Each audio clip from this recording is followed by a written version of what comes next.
And being the mayor of Seattle takes vision. And it takes not only doing the wide sweeping things that Mayor Durkan has brought to Seattle, but also the small things as well that affect so many people.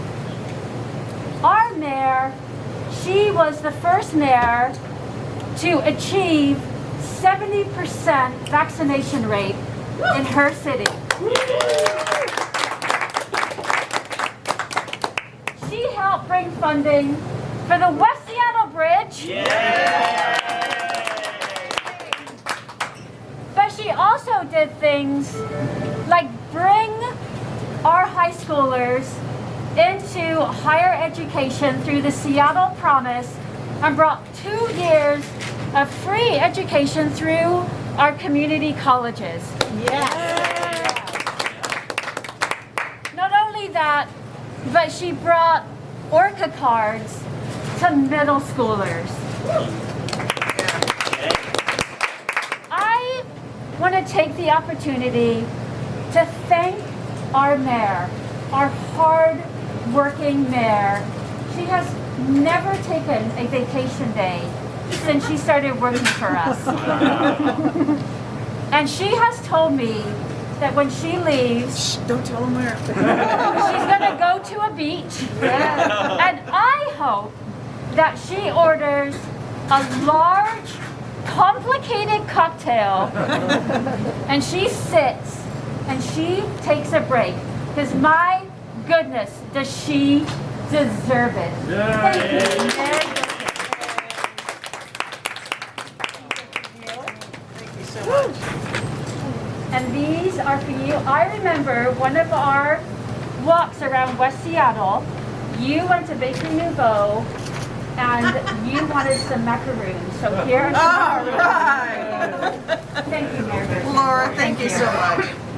Well, I want to first, where's Jack? Right here. There he is. Get There up he here, is. There he is.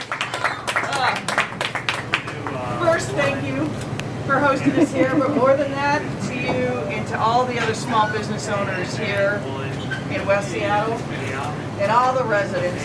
It's been the toughest 2 years. It has just been so hard on everybody. And I don't know a small business owner that didn't dip into their own savings to help pay their staff, to keep the doors open. Everybody had to. And every family, you know, suddenly everybody's homeschooling their kids, people are home from school. And we're terrified because we don't know where this pandemic's going to take us. You know, I'll never forget the day I got the call. I had been, it was Friday afternoon, and then Chief Carmen Best and I led a parade of Girl Scouts downtown to introduce the new lemon drop cookie. And that was the end of my week, and I thought, okay, that's a pretty good end. Yeah. I was home for an hour, I get a phone call to tell me we had the first deaths in Kirkland, and from that moment on, everything changed in this city. We had to change how we did government. We like small business, had to pivot, had to innovate. The city council, I want to recognize Lisa Herbolz, who's here. You know, they had to like change how they did business. You know, one of my favorite places to go, I could tell before the pandemic when it was going to be a hard day, because I'd look at my schedule and they either have a senior center or pre-K on them. So it's like, oh, okay, we got to give her something fun. And our senior centers were great. You know, we have great senior centers throughout Seattle.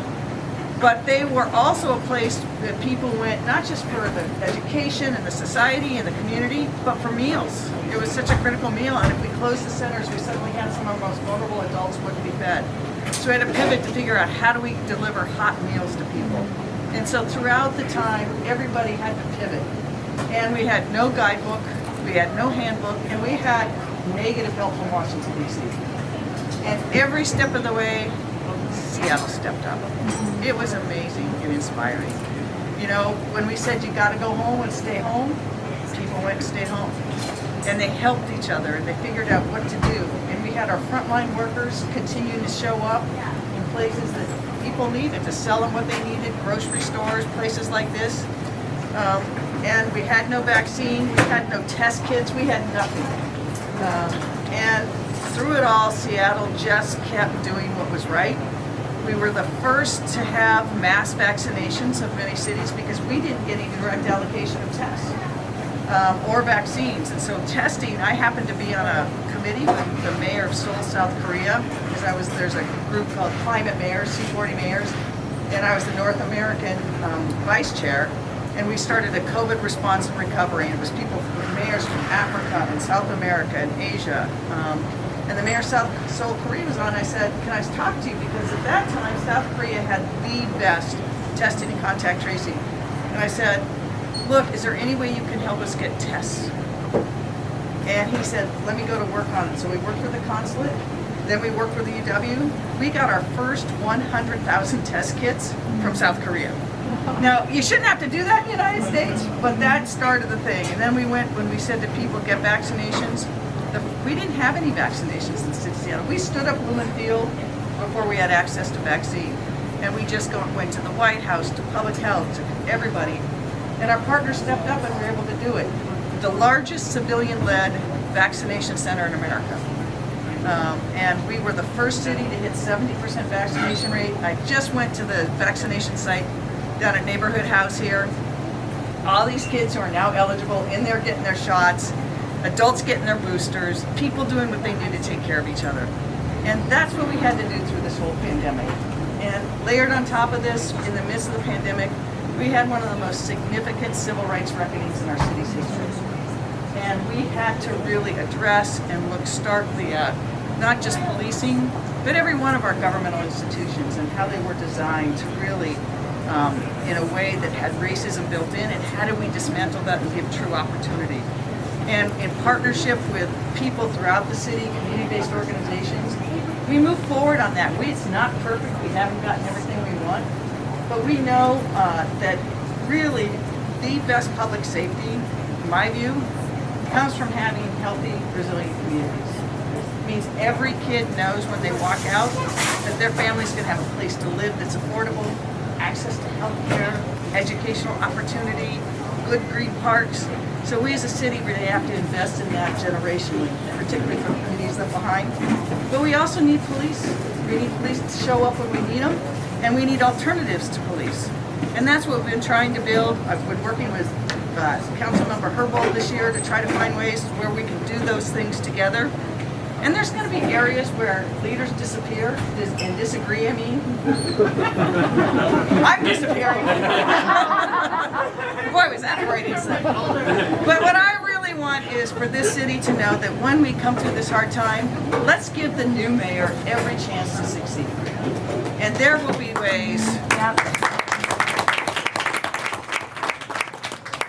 It is okay to have robust disagreement, but at the end of the day, we have got to focus on our common needs and aspirations and find ways to move forward together. And I think that we've come through this hard time. As we come out of this pandemic, I feel a little bit like it must have been in London after the Blitzkrieg, and you'd hear the bombs drop and drop and drop, and then people come out and say, whoa, what happened? And I feel that's how we kind of coming through this pandemic. We stayed at home, and people came out and were like, what happened to my city? But know that it's every city in America right now. I was just really lucky. I was invited by the White House to go back to the signing of the infrastructure bill. So I was back in Washington, D.C. earlier this week with a group of mayors, and it'd been 20 months since most of us had seen each other. And it was a little bit like a college reunion.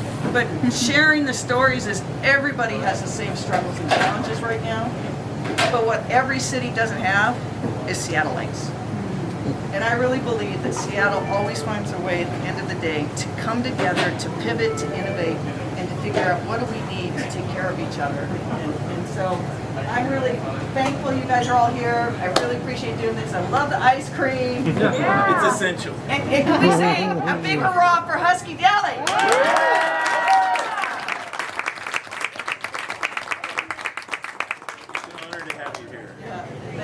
It's not been easy. You've been wearing some big shoes. Thank you. And I want to thank Laura too. She's got a new adventure signed up. She's been really such an advocate for all the businesses here in West Seattle. And we wish you nothing but luck because we want Sound Transit to get here fast. But otherwise, everybody have some ice cream if you have it. And thank you so much. It's been really an honor, and thanks for coming down here. I appreciate it. Absolutely.